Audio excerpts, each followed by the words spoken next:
Oke bro, kita lanjut dengan pertanyaan, mengapa harus ada perbedaan teknik untuk pria dan wanita? Karena keduanya berbeda. Keduanya sangat berbeda. Keduanya bertolak belakang. Sebenarnya, pertanyaan yang lebih relevan adalah, mengapa harus ada teknik yang serupa? Ada teknik yang digunakan baik oleh pria maupun wanita, bukan karena teknik tersebut cocok untuk wanita, tetapi karena teknik khusus tidak pernah dikembangkan untuk mereka. Teknik tersebut telah menjadi bagian yang terabaikan dari umat manusia. Semua teknik dikembangkan oleh pria. Pada dasarnya, pria bereksperimen dengan dirinya sendiri. Pria mengetahui pola energinya, rute energinya, jalur energinya. Ia mengerjakannya. Kemudian, ia berbicara dengan pria lain. Jadi, teknik dikembangkan oleh pria untuk pria. Sedangkan wanita tidak pernah dipertimbangkan. Wanita tidak boleh memasuki masjid muslim. Mereka tidak boleh menjadi bagian dari Islam, masjid hanya ada untuk pria. Selama bertahun-tahun, Buddha dengan tegas menolak inisiasi wanita. Mahavira menginisiasi banyak wanita, ia tidak pernah menolak inisiasi mereka, tetapi tidak ada teknik yang dikembangkan untuk mereka. Semua teknik itu untuk pria. Wanita bekerja melalui teknik untuk pria. Itulah sebabnya hasilnya tidak pernah begitu ajaib, tidak pernah, hasilnya selalu begitu-begitu saja, pasti begitu. Sungguh, tidak perlu ada 300 agama di dunia, yang dibutuhkan hanya 2 agama, satu untuk pria dan satu untuk wanita. Dan kedua agama itu tidak perlu bertentangan, mereka bisa dinikahkan bersama. Mereka akan menjadi satu. Tidak perlu ada konflik apapun. Jika seorang pria dan seorang wanita bisa jatuh cinta dan hidup bersama sebagai satu kesatuan, kedua agama itu bisa jatuh cinta, mereka seharusnya begitu.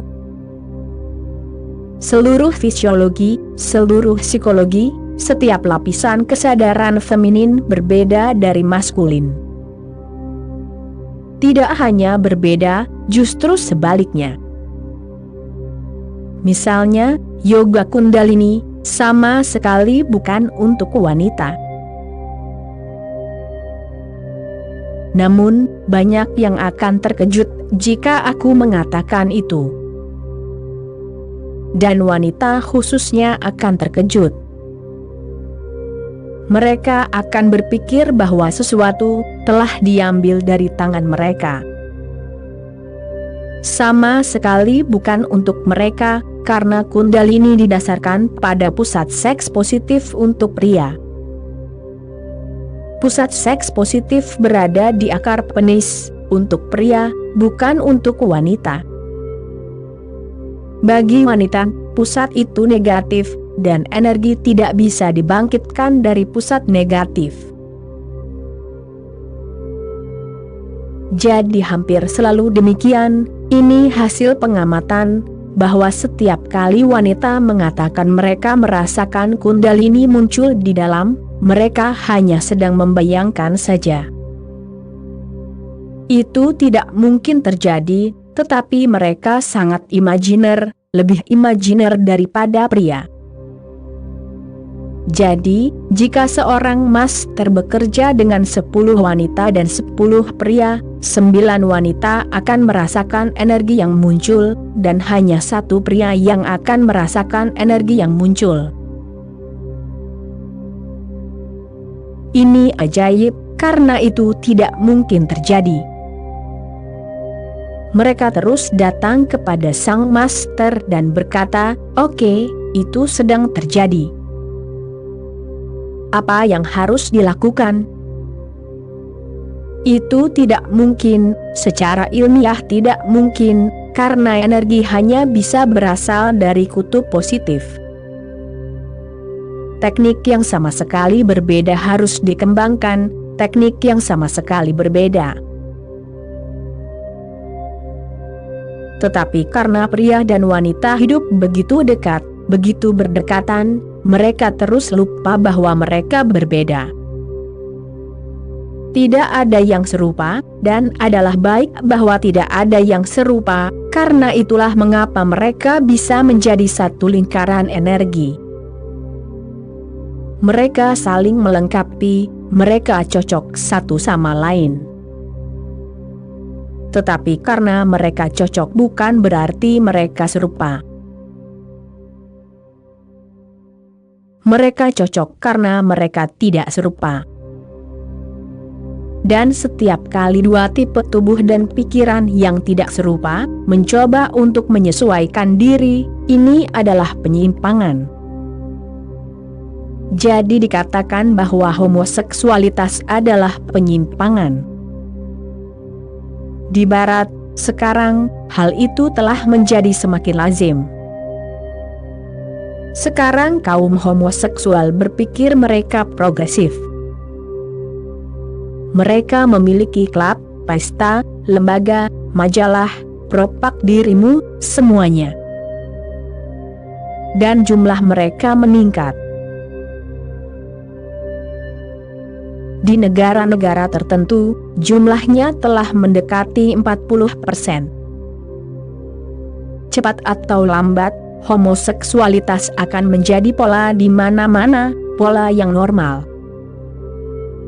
Sekarang bahkan negara bagian tertentu di Amerika mengizinkan pernikahan homoseksual. Jika orang-orang bersikeras, dirimu harus mengizinkannya, karena pemerintah harus melayani rakyat. Jika dua pria ingin hidup bersama dalam pernikahan, bukan urusan siapapun untuk menciptakan hambatan. Tidak apa-apa. Jika dua wanita ingin hidup bersama, menikah, itu bukan urusan siapapun. Itu urusan mereka sendiri. Tetapi ini pada dasarnya tidak ilmiah. Itu urusan mereka, tetapi tidak ilmiah. Ini urusan mereka, dan tak seorang pun perlu ikut campur, tetapi pikiran mereka tidak tercerahkan tentang pola paling dasar dari energi manusia dan pergerakannya. Kaum homoseksual tidak bisa mengembangkan spiritualitas. Ini sangat sulit. Seluruh pola pergerakan energi mereka terganggu. Seluruh mekanismenya terguncang, menyimpang. Dan sekarang jika homoseksualitas tumbuh terlalu banyak di dunia, teknik-teknik yang sangat berbeda harus dikembangkan, yang sebelumnya tidak diketahui, untuk membantu mereka bergerak menuju meditasi. Ketika dikatakan pria dan wanita adalah dua bagian yang sama, yang dimaksud adalah mereka saling melengkapi. Dan saling melengkapi itu hanya mungkin terjadi ketika kutub-kutub yang berlawanan bertemu. Lihatlah dengan cara ini, vagina adalah kutub negatif dalam tubuh wanita, dan payudara adalah kutub positif. Ini adalah batang magnet, kutub positif di dekat payudara, kutub negatif di dekat vagina. Bagi pria, kutub negatif berada di payudara, dan kutub positif berada di penis. Jadi ketika payudara bertemu, pria dan wanita, kutub negatif dan positif bertemu, dan ketika pusat seks bertemu dalam hubungan seksual, kutub negatif dan positif bertemu. Sekarang kedua batang magnet bertemu di kutub yang berlawanan. Sekarang ada lingkaran, energi bisa mengalir, energi bisa bergerak. Tetapi lingkaran ini hanya akan terjadi ketika pria dan wanita sedang jatuh cinta. Jika mereka tidak sedang jatuh cinta, maka hanya pusat seks mereka yang akan bertemu, satu kutub positif akan bertemu dengan satu kutub negatif. Akan ada pertukaran energi, tetapi linear. Lingkaran tidak dapat dibuat. Itulah sebabnya tanpa cinta, dirimu tidak akan pernah merasa puas. Seks tanpa cinta hanya akan menjadi hal yang sepele. Itu tidak bergerak dalam.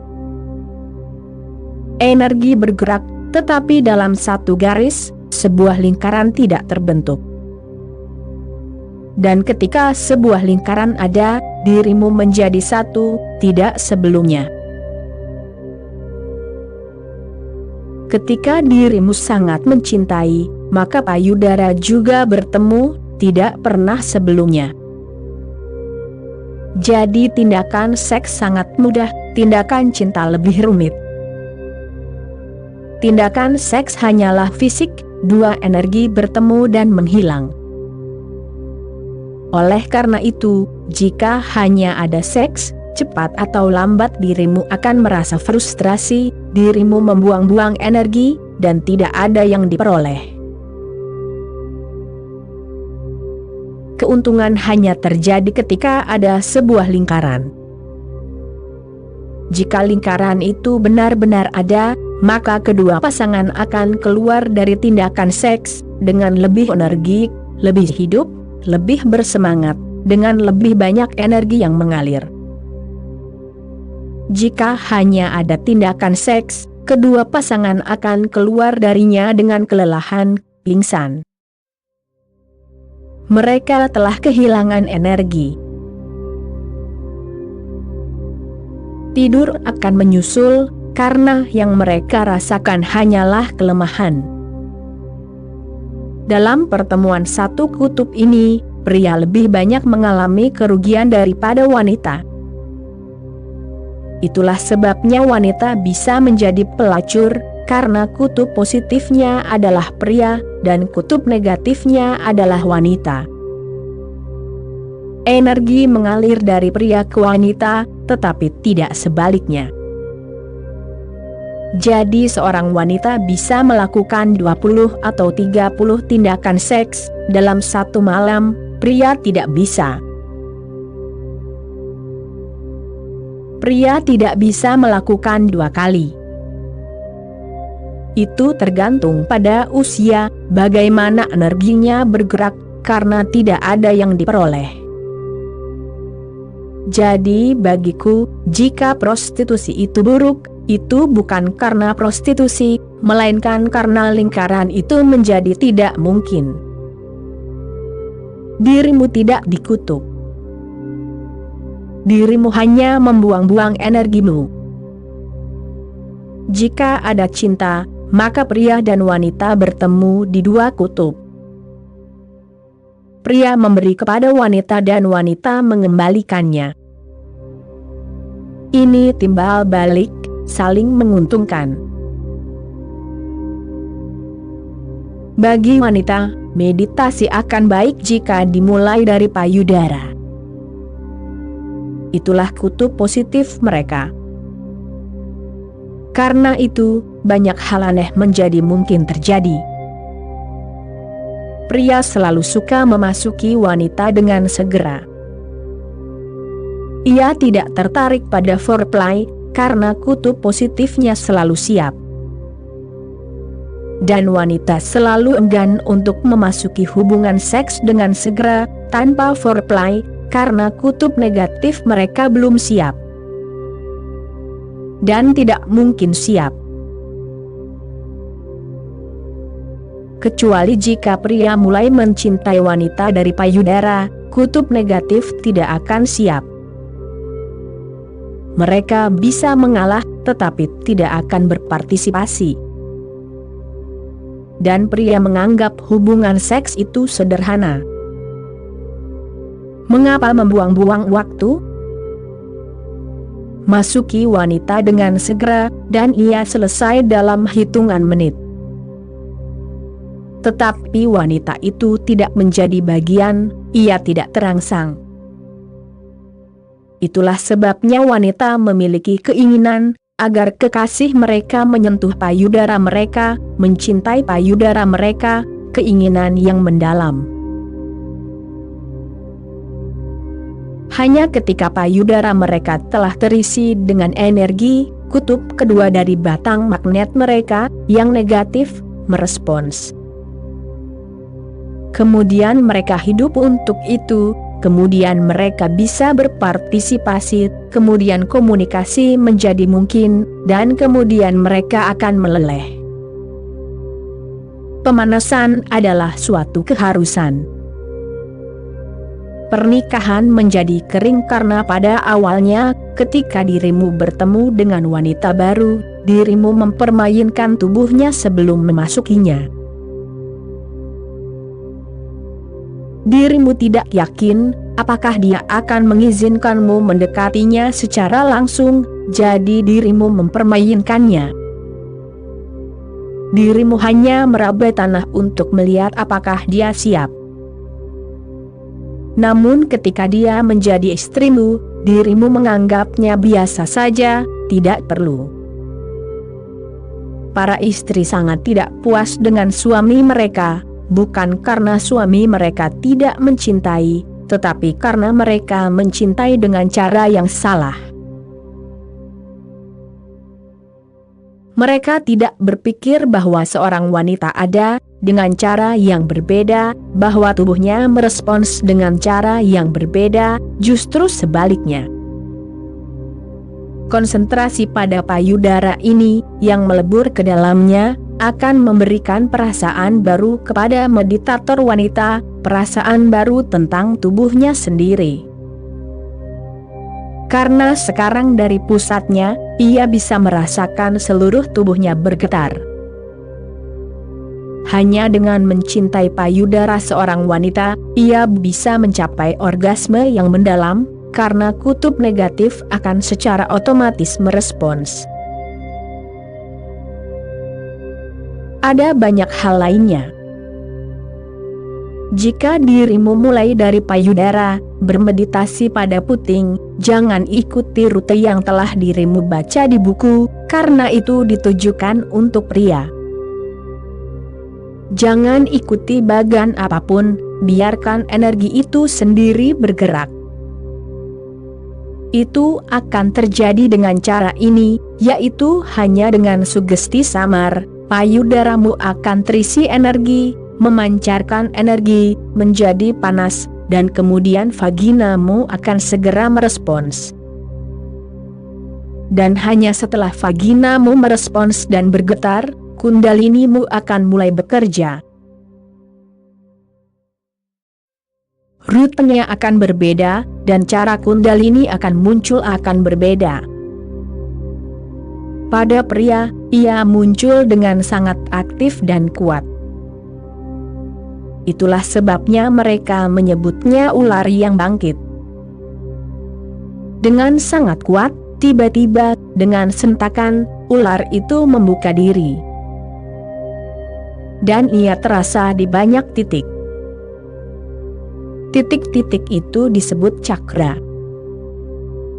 Dimanapun ada perlawanan, ular itu memaksakan diri. Sama seperti penis memasuki vagina, demikian pula jalannya bagi pria. Ketika energi muncul, seolah-olah penis di dalamnya bergerak. Dan ular adalah simbol falus. Sungguh, bukan untuk menggunakan bahasa langsung, bukan untuk menyebutnya penis, mereka menyebutnya ular. dirimu pasti pernah mendengar kisah Taman Eden, di mana ular membujuk Hawa untuk memakan buah dari pohon pengetahuan. Sekarang para cendekiawan sedang bekerja, dan mereka mengatakan bahwa ular ini juga hanya simbol falus, digunakan agar tidak mengatakannya secara langsung. Jadi, sebenarnya ini bukan masalah memakan buah pengetahuan, melainkan adalah masalah seksualitas. Simbol yang sama telah digunakan secara serupa di India. Ular itu bangkit seperti penis yang tegak dalam sentakan, dan bergerak ke dalam. Perasaan ini tidak akan sama bagi wanita. Apa yang dirasakannya akan sangat bertolak belakang. Seperti yang dirasakan wanita saat penis memasuki vagina, sensasi meleleh, menyambut, vagina memberi jalan, bergetar sangat lembut, dalam suasana yang sangat reseptif, penuh kasih, menyambut, fenomena yang sama akan terjadi di dalam. Saat energi meningkat, itu akan menjadi peningkatan yang reseptif dan pasif, seolah-olah ada lorong yang terbuka, bukan ular yang muncul, melainkan pintu yang terbuka, dan lorong terbuka, dan sesuatu memberi jalan. Itu akan menjadi pasif dan negatif. Pada pria ada sesuatu yang masuk, pada wanita ada sesuatu yang terbuka, bukan yang masuk.